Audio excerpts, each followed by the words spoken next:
amma marsaa lammaffaa maallaqa jijjiiradhee itti deebi'e jechuudha. Qarshii dhibbatan jijjiiradhee itti deebi'e. Ammas san tokko akkuma reefu jee asiin tokko san booda afaan fudhadhaa afaan oromootiin fudhadha. Asitti akkaawuntii xiyyaan barreessaa 10 26 92 oke 10 26 90 992 mirkaneessaa.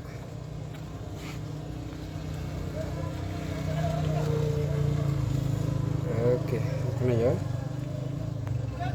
Amma naafii jira.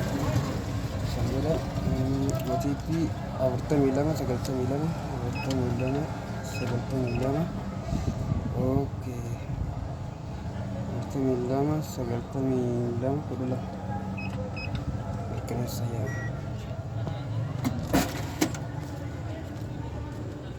Amma kana ni fudhata jechuudha.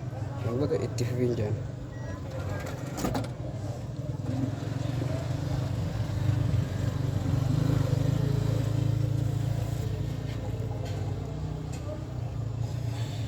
Oke, xumureera raawwadheera qarshii dhibbuutiin taasisti. Simboo ammas nagee.